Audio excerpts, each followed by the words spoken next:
Hey everybody, welcome back. So I wanted to make this video about a relatively deeper, kind of bigger topic. I wanted to talk about Obsessive Compulsive Disorder, also known as OCD. OCD is a rather prevalent mental illness.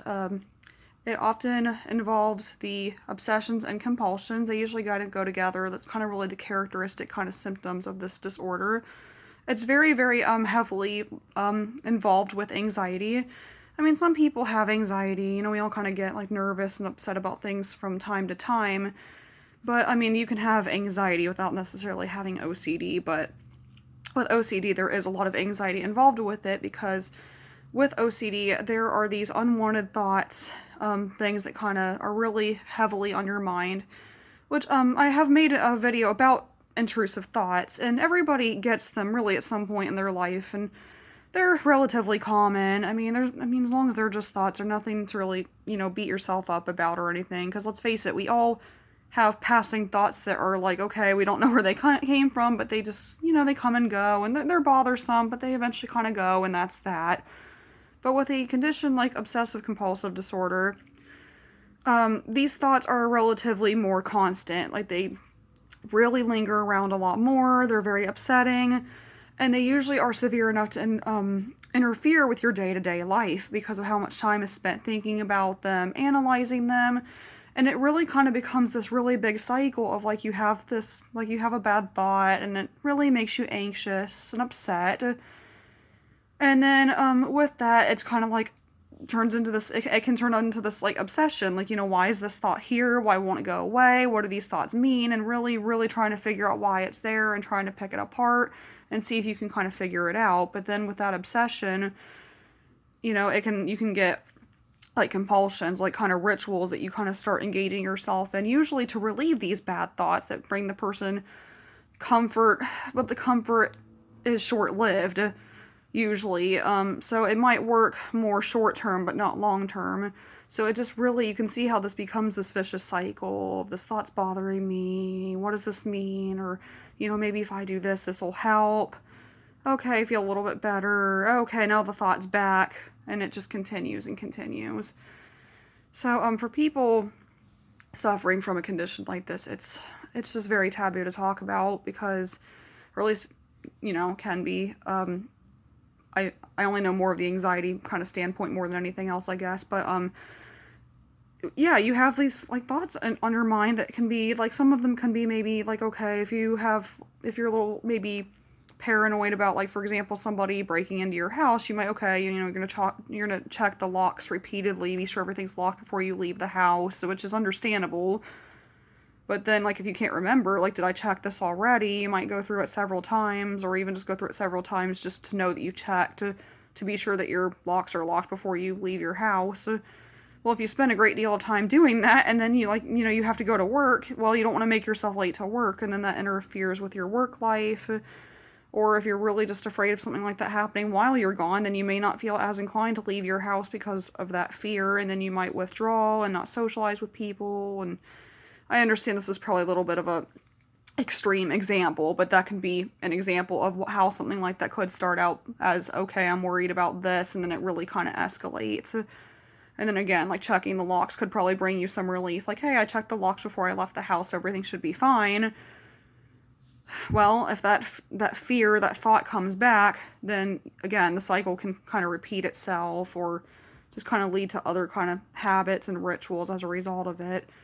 So they become very, very heavily focused on these thoughts, these things that kind of pop up. And with this disorder, it can be kind of maybe verbal thoughts, or it can be graphic kind of visuals of if you have graphic visuals of causing harm to somebody, that can be very upsetting for somebody who is a good person and they really, have pride in being a good person every day, always trying their best and doing the best thing that they can all the time, and you start getting these horrible images of things you would never in your dizziest daydreams do, and then you really can't shake off these images, then they're going to really start creating a lot of anxiety and panic attacks, and you're going to start thinking, it's also not uncommon when people sometimes get visuals like that, sometimes they can in some instances have arousal from it. And because when you have anxiety, Anxiety is going to trigger your fight or flight response because you're in a state of panic. You have this perceived threat, something like you feel like that something is going to cause harm to you, whether it's real or perceived, and then you're in the state of panic of kind of like, because that's what your body does to protect yourself. You're in this fight or flight of, do I need to flee from this situation or face it head on? And even if there's not a threat, like with anxiety, that's still your body's meant to do that. It's supposed to be a very important part of survival, kind of from an evolutionary standpoint. So it's kind of interesting to see how anxiety can affect somebody on a regular basis. But because of this fight or flight response, you are like kind of like hyper, like kind of aroused, like, you get goosebumps, you start sweating, your heart starts speeding up. That's a normal like response to like danger and getting ready to protect yourself. But when you get these really horrible thoughts, things that are bothering you, and your body does that same thing, like your heart speeding up, for example, that person may think, oh my gosh, I had this response to this image, this thought, this thing in my mind. This must mean I really want to do it. And then they start like panicking more and more and more. And it can make the person feel so helpless, and they can just feel like they don't know how to talk to people about things like that because not everybody understands things like that. But, like I said, having your body react that way to stress, to anxiety is normal, but they might perceive that as, they might misinterpret that as them wanting to do those things when really it's the opposite. Like they're so worked up about, I would never do something like that, and that's why their body's doing it. It's like a response to that emotional response. So they can kind of get those mixed up, and that's actually a part of something like anxiety and intrusive thoughts. And I'm sure even OCD to some degrees, it's relatively common from what I read about. And that causes a lot of stress for people because they're like, well, how do I explain to my doctor that I'm getting these feelings, or they're going to think I'm some creep or something? And it's kind of funny how something like that is actually fairly typical, like it's not as like uncommon as you think, but if you're somebody who doesn't know about something like that, that could really, really work you up even more, and you start having more self-guilt about these things that are bothering you, and yeah, it really just kind of ends up going into a big loop after a while. I mean, mental illness is so complicated, it's so complex, and people don't know how to voice these kinds of things, and they just get very isolated, they get very depressed, and they just think something's wrong with them. And really, these things don't always have to be as complicated as they appear, because they're actually relatively common. So if you're somebody who experiences something like OCD, anxiety, intrusive thoughts, like I said, they're very, very common, and as long as they're just little thoughts in your head, they can be very bothersome, but they're not as uncommon as you think they are, and you're not as abnormal as you think. Like, a lot of people have things like that, they're just not as vocal about it for reasons that are pretty obvious, I guess. But yeah, I like to think as a society we're starting to talk about things like this more often, so hopefully it's making it easier for people who experience these things a lot, because they are very troublesome. So yeah, there's definitely some interesting kind of things that I've seen people talk about online, and like things I read up on and everything. And yeah, anxiety and intrusive thoughts and OCD, it's and like I said, people even without OCD get intrusive thoughts and stuff. It's very common, but the difference being that it's severe enough to impact your life. And like I said, these rituals, these habits are very difficult to get yourself out of. Like they really become a habit after a while. And even if you are somewhat getting stress from these rituals to kind of help combat these intrusive thoughts, they can become very okay, they may not fix the problem, but if they help even a little bit, people may think, oh, I'm managing this just fine. I don't need to I don't need to see anybody for it. But with these thoughts becoming more intense for some people, that's kind of when it's more of a okay, a passing thought's one thing, but if they're more constant and you really can't shake them off, even if you've logically tried to pick them apart, I wouldn't obsess over that too much, but of course that's probably what you're going to try to do first if they're there, is try to figure out what they are. And they're still not going away, well, that can be a sign that you might need to do a little bit more. Need to see a doctor and see, do they need to put you on any medication, which they may not. I mean, not everybody has to be on meds with mental illness.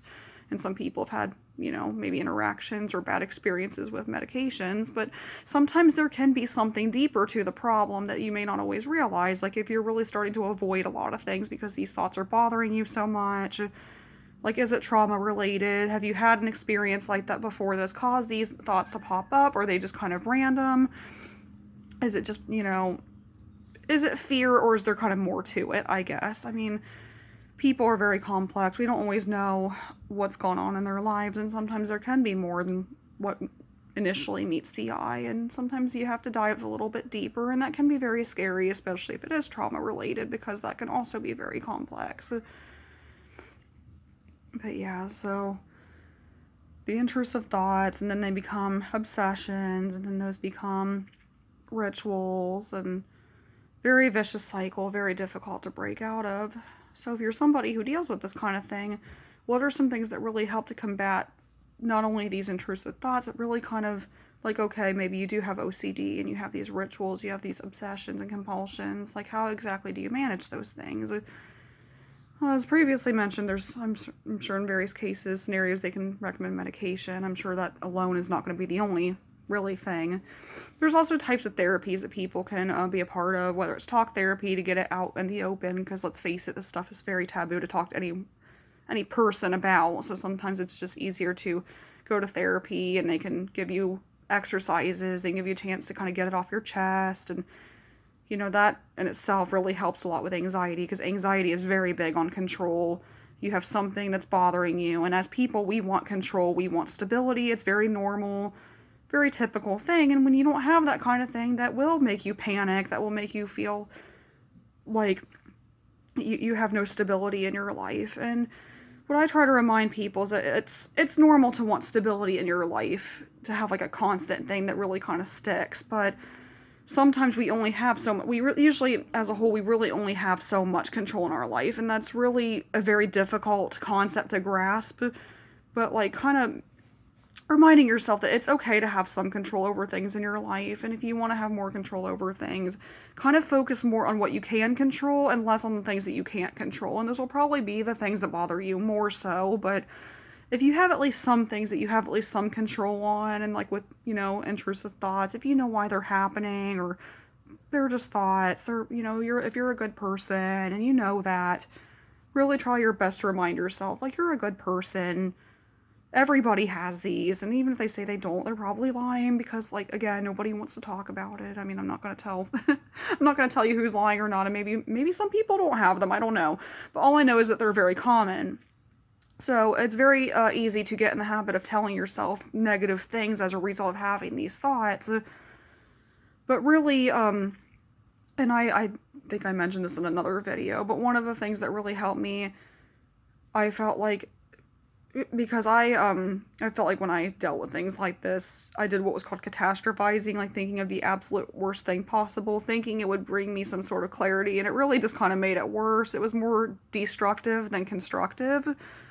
So I turned a more positive spin on it, where if I had something that was bothering me, using logic to kind of debunk it, I kind of called it like,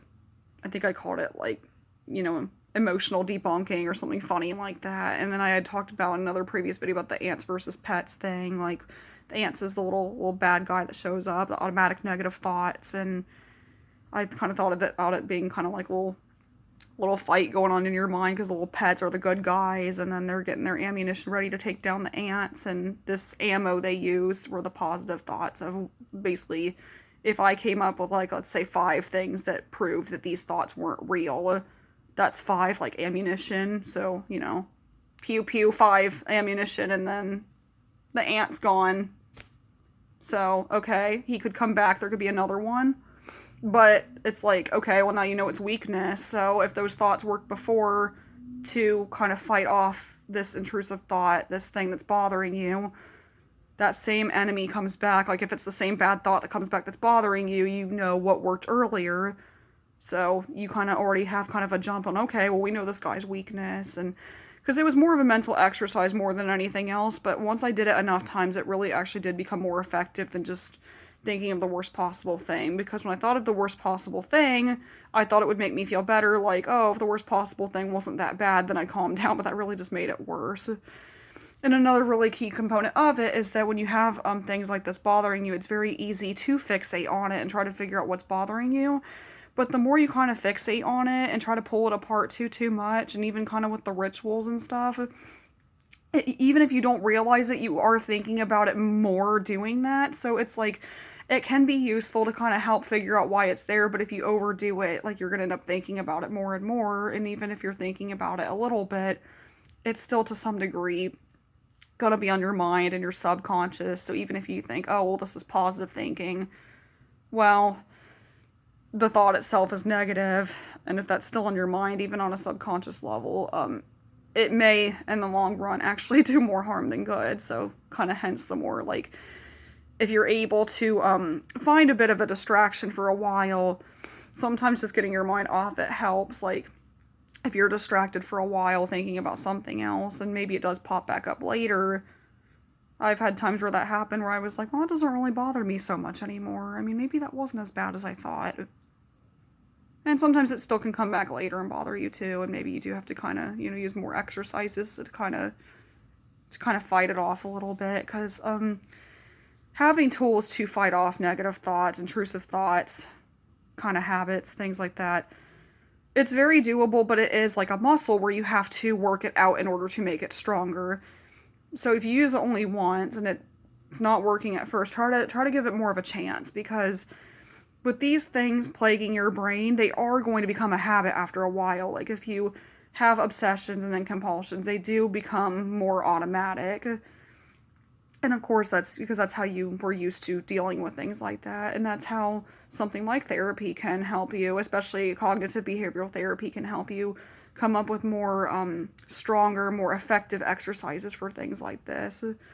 And going to therapy, talking to people about things like this, again, it's nothing to be ashamed of, because your brain is like any other part of your body. You get sick, you go to the doctor to get better. Your brain's no different. So if something in your brain doesn't feel quite right, don't be afraid to get it checked out, because there could be more going on than what you think. You may not think it's a big deal. You may think you can hide it, but there could actually be more going on, because we're all complex, beautiful individuals, but sometimes it takes diving a little deeper to see what's going on, because sometimes you go under, if you look at an iceberg, you only see so much of it on the surface. Most of it is actually underwater, and that's how we are as people. You only see so much on the surface, but there's so much more underwater that other people can't see, that we hide, that we keep from people. And things like therapy is supposed to help dive deeper, to help kind of, figure out what's going on and see if you can get it sorted. So if anybody is struggling with anything like this, I really hope this video was helpful for you, because this is stuff I kind of think of a lot, because it's, like I said, a lot of people deal with it, and it can be managed. So don't feel alone if it's something you deal with, because it's something we can get through. Just take everything one step at a time, and just let yourself get better. Try some new things that work, and some breathing exercises. And just remember, everything will be okay, because sometimes you have more control over your life than you think. You can't control everything, but sometimes, like, maybe you can't control your thoughts, but you can control what's in your heart, and you can control your actions. So just remind yourself that you're a good person, and just keep yourself in check, and remind yourself that you're a good person. You do great things every day, and you'll be okay. So until next time, have a great day, everybody.